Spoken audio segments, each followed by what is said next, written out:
ఇక గత కొంతకాలంగా చెప్తూ ఉన్నారు కదా సార్, జనసేన అధినేత పవన్ కళ్యాణ్ 15 ఏళ్ల పాటు కూటమిగానే వెళతాము, చంద్రబాబు నాయకత్వంలోనే పనిచేస్తాము అన్నట్టుగా. మోదీ సమక్షంలో కూడా పవన్ కళ్యాణ్ అదే మాట చెప్తూ ఉన్నారు సార్. కూటమి ప్రభుత్వం 15 ఏళ్లు కొనసాగాలి, కూటమి సమిష్టిగా ఉంటుంది, మోదీ చంద్రబాబు నాయకత్వంలో సమిష్టిగా ముందుకు వెళతాము అని చెప్పేసి. ఎందుకు సార్ పవన్ కళ్యాణ్ వ్యూహం ఏంటి దీనిలో? పదే పదే ఇదే విషయం చెప్తూ ఉన్నారు, నిన్న మోదీ సమక్షంలో కూడా చెప్పారు. 15 ఏళ్ళు ఎందుకు టైం లిమిట్ నాకు తెలియదు. శాశ్వతంగా ఎందుకు ఉండకూడదు కలిసి కూటమిగా? 15 ఏళ్ళ లిమిట్ ఏంటి? 15 ఏళ్ళ తర్వాత విడిపోతారా? విడిపోతే ఎవరిపైన పోరాడతారు? అంటే ఈ 15 ఏళ్ళ తర్వాత ఏం జరగబోతోంది? బీజేపీ జనసేన కలిసి ఉంటుందా? బీజేపీ జనసేన కలిసి టీడీపీపై ఫైట్ చేస్తాయా? లేదా ముగ్గురు విడివిడిగా పోటీ చేస్తారా? ఆఫ్టర్ 15 ఇయర్స్, 15 ఏళ్ళ 1.5 year అయిపోయింది. ఇక 13.5 ఏళ్ళ తర్వాత ఏం జరగబోతుందో చెప్పండి, అది కూడా అయిపోతుంది కదా. 15 ఏళ్ళ దాకా అధికారంలో ఉంటామంటే నేను ఒప్పుకుంటాను.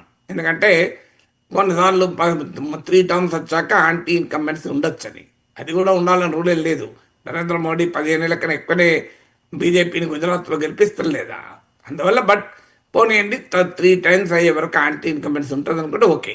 15 ఏళ్ళ వరకు కూటమిగా కలిసి ఉంటామంటున్నా. 15 ఏళ్ళ తర్వాత ఎందుకు విడిపోతారు అంటున్నా. నా క్వశ్చన్ అది. విడిపోవాల్సిన అవసరం ఏముంటుంది అని. మిత్రపక్షాలు అయితే ఎల్లకాలం మిత్రపక్షాలుగా ఉండొచ్చు శాశ్వతంగా. అంటే ఎల్లకాలం ఉండము అని పవన్ కళ్యాణ్ కూడా చెప్తున్నాడు. టైం పీరియడే తప్ప అది 15 ఏళ్ళ, 10 ఏళ్ళ, 5 ఏళ్ళ, 3 ఏళ్ళ విడిపోవడం గ్యారంటీ అంటున్నాడు. టైం పీరియడ్ మాత్రం 15 ఏళ్ళు అంటున్నాడు. 15 ఏళ్ళ తర్వాత విడిపోతాం అంటున్నారు. సో ఈ 15 ఏళ్ళ తర్వాత విడిపోవడం ఎందుకు అనేది నాకు ప్రశ్న. ఇక పవన్ కళ్యాణ్కి ఇది ప్రయోజనకరమా? ఇది నెక్స్ట్ క్వశ్చన్ వస్తుంది. ఈ పవన్ కళ్యాణ్ నాకు వ్యక్తిగతంగా పరిచయం, గౌరవం కూడా, అభిమానం కూడా, అందులో ఏమీ వేరే ఉద్దేశం లేదు.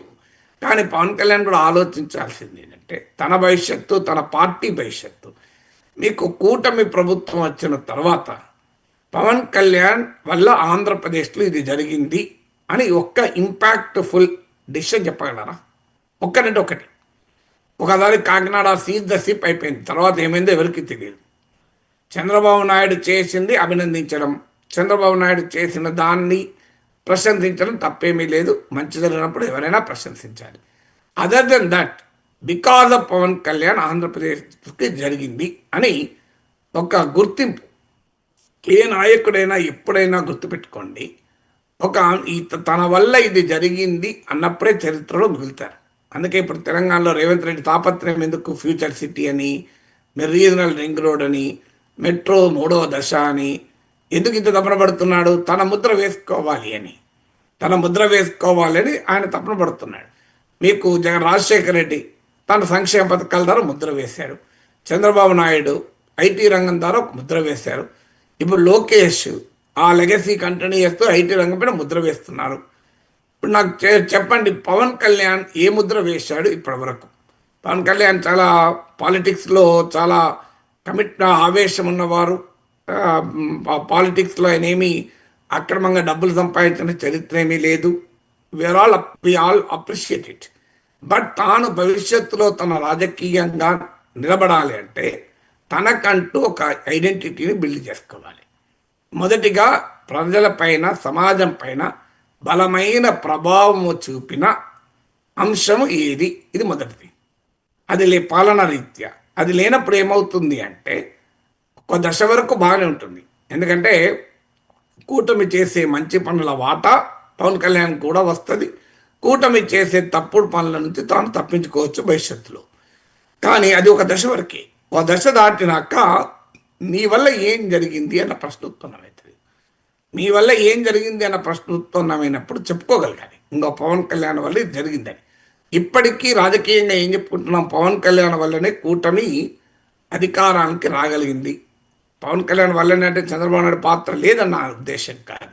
కానీ ఆ కావలసిన ఎడ్జ్, కాస్త విన్నింగ్ ఎడ్జ్ అంటారే, సో ఆ దెబ్బ లాస్ట్కు పవన్ కళ్యాణ్ కొట్టాడు. గేమ్ చేంజర్ అని చంద్రబాబు నాయుడే నందమూరి బాలకృష్ణ షోలో, అన్స్టాపబుల్ షోలో చెప్పాడు, గేమ్ చేంజర్ అని. సో నేను మొదటి నుంచి చెప్తున్నా మ్యాన్ ఆఫ్ ది మ్యాచ్ అని. సో పవన్ కళ్యాణ్ తీసుకున్న రాజకీయ వ్యూహం అంటే వైసీపీ వ్యతిరేక ఓటు చీలకూడదు, తెలుగుదేశంతో కలవాలి, బీజేపీని కూడా కలపాలి. ఇవన్నీ కూడా మీకు పవన్ కళ్యాణ్ రాష్ట్ర రాజకీయ పరిణామాల మార్పులో ఒక ప్రధానమైన పాత్రధారి. కానీ ఆ కూటమి అధికారంలోకి వచ్చినాక కూటమి పాలనలో ఆ రకమైన ముద్ర వేశాడా? కూటమి అధికారంలోకి రావటానికి ముద్ర వేశాడు, అనుమానం లేదు. కూటమి అధికారంలోకి వచ్చాక పాలన, ప్రగతి, రాష్ట్రానికి జరుగుతున్న అంశాల్లో ఏ రకమైన ముద్ర వేశారా? ఇంకో పవన్ కళ్యాణ్ వల్లనే మోడీ ప్రభుత్వం ఇది ఇచ్చింది. ఎందుకంటే చంద్రబాబు నాయుడు కన్నా పవన్ కళ్యాణ్కు మోడీతో సాన్నిహిత్యం ఎక్కువ. పవన్ కళ్యాణ్ మీద అనుమానం కూడా లేదు మోడీకి. చంద్రబాబు నాయుడు పైన అనుమానం ఉంది అని బీజేపీ సీనియర్ నేతలు అడగని చెప్తారు, మీకు ఎవరైనా చెప్తారు ఆఫ్ ద రికార్డ్. సో కానీ పవన్ కళ్యాణ్ మీద ఆ రకమైన అనుమానం కూడా లేదు. అందుకే మీరు ప్రతి సందర్భంలోనూ మీరు గమనించండి, నిన్న కర్నూలులో కూడా చంద్రబాబు నాయుడు పవన్ కళ్యాణ్లను ఇద్దరిని కలిపి సంబోధించాడు. ఎక్కడ కూడా చంద్రబాబు నాయుడు ఒక్కరిని మోడీ మెచ్చుకోండి, మీరు ఎక్కడైనా చూడండి, ఎనీ మీటింగ్, ఎలక్షన్ మీటింగ్ కానీ ఇది కానీ. ఎందుకంటే BJP preference is for Pawan Kalyan. ఒకవేళ ఇద్దరిలో ఒకరిని ఎంచుకోవాల్సి వస్తే, ఇది అందరికీ తెలిసిన విషయమే ఇది.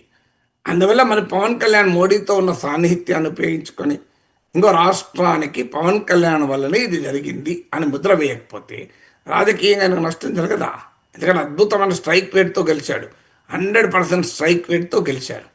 తీసుకున్నారు చాలా ముఖ్యమైన కీలకమైన శాఖ గ్రామీణాభివృద్ధి. సో అసలు గ్రామాల దశనే మార్చవచ్చు. చాలా ఎఫిషియెంట్ టీం కూడా పెట్టుకున్నాడు. కేరళకు చెందిన talented young IAS officer. Kerala వరదలప్పుడు చాలా క్రియాశీలకంగా పనిచేస్తారని పేరు తెచ్చుకున్న ఐఏఎస్ అధికారిని ప్రత్యేకంగా తీసుకొచ్చారు. సో ఇదంతా కూడా చేశారు. కానీ what is the impact on the ground? ఇంకా ఆంధ్రప్రదేశ్ గ్రామ సీమల్లో పవన్ కళ్యాణ్ ముద్ర ఏంటి అనేది బదిలీ. ఇక రెండవది, తెలుగుదేశం పార్టీతో ఎక్కడ డిమార్కెట్ చేసుకున్నారు. ఎప్పుడైనా మిత్రపక్షాలు ఎక్కడైతే కలవాలో అక్కడ కలవాలి, ఎక్కడైతే విడగొట్టుకోవాలో అక్కడ విడగొట్టుకోవాలి. అది జరిగితేనే మిత్రపక్షాలు బలపడతాయి. లేకపోతే ఒక పార్టీ బలపడుతుంది, ఇంకో పార్టీ దెబ్బతింటుంది. ఇప్పుడు వామపక్షాలు పొత్తు రాజకీయాల వల్ల జరిగింది అదే. వామపక్షాల పొత్తు రాజకీయాల వల్ల వామపక్షాలు దెబ్బతిన్నాయి. మీరు ఇవాళ చూడండి, ఆంధ్రప్రదేశ్లో ఒక్క సీట్ లేదు. తెలంగాణలో 2 వామపక్షాలు కలిపి 1 సీట్ ఉంది. ఎందుకు? ఒక దశలో పొత్తులో భాగంగా ఉమ్మడి రాష్ట్రంలో ఉభయ కమ్యూనిస్ట్ పార్టీలకు కలిపి 25 సీట్లు ఉండేవి. ఎక్కడ పోయినాయి అవన్నీ? కారణం ఏంటంటే పొత్తులు ఉన్న సమయంలో ఎక్కడ డిమార్కెట్ ప్రజల నమ్మేలా, ప్రజలు విశ్వసించేలా డిమార్కెట్ చేసుకోవాలి. పోరాటాలు మాదిరిపోయారు కానీ విశ్వసించారా? మీకు ఇప్పుడు అదే నా బీజేపీ చూడండి, మీరు మిత్రపక్షాల విషయానికి వచ్చినా కూడా తాము ఎక్కడ డిమార్కెట్ చేసుకోవాలో అక్కడ చేసుకుంటారు, అనుమానమే లేదు. మీకు దానికి ఉదాహరణే అసలు మేనిఫెస్టోనే బీజేపీ ఓన్ చేసుకోవాలి. ఇంతకనే ఉదాహరణ ఏముంటుంది? చంద్రబాబు నాయుడు పవన్ కళ్యాణ్లు మా మేనిఫెస్టో విడుదల చేస్తుంటే సిద్ధార్థనాథ్ సింగ్ దూరం జరిగాడు. ఆ ఫోటోలు, వీడియోలు మనం అందరము చూసాం. అసలు మేనిఫెస్టోనే ఓన్ చేసుకోలేదు. చూడండి బీజేపీ ఎంత డిమార్కెట్ చేసుకుంటుందో. ఎందుకు? బీజేపీ తెలుసు ఈ సూపర్ 6లు వాళ్ళకి అంగీకరించలేదు వాళ్ళు. అందువల్ల బీజేపీ ఏమో మేనిఫెస్టోనే డిమార్కెట్ చేసుకోకుండా తన ఐడెంటిటీని కాపాడుకుంటుంది. అనేక అంశాలపైన ఇప్పుడు ముస్లిం రిజర్వేషన్లు ఉన్నది, బీజేపీ వైఖరి వేరే. చంద్రబాబు నాయుడు కొరకు బీజేపీ తన వైఖరి మార్చుకుందా? ఎక్కడ మార్చుకోవచ్చు చూడండి. అదే మరి పవన్ కళ్యాణ్ ఏ అంశం పైన కూటమిలో చంద్రబాబు నాయుడు ప్రభుత్వంతో కానీ టీడీపీతో కానీ డిఫరెంట్ టెస్ట్ అయ్యాడు. అలాంటి అవకాశం రాలేదా? రాకపోతే మంచిదే, కానీ వచ్చి కూడా డిస్టింగ్విష్ చేసుకోకపోతే నష్టపోతాడు. మూడవది, సొంత ఎజెండా లేకుండా బీజేపీ ఎజెండాతో పోతున్నాడు. ఇప్పుడు సనాతన ధర్మ పరిరక్షణ నినాదం పవన్ కళ్యాణ్కు లాభం చేయదు. ఎందుకంటే దానికి ఆల్రెడీ భారతీయ జనతా పార్టీ ఉంది. ఎవరు చేయాల్సిన పని వాళ్ళే చేయాలి.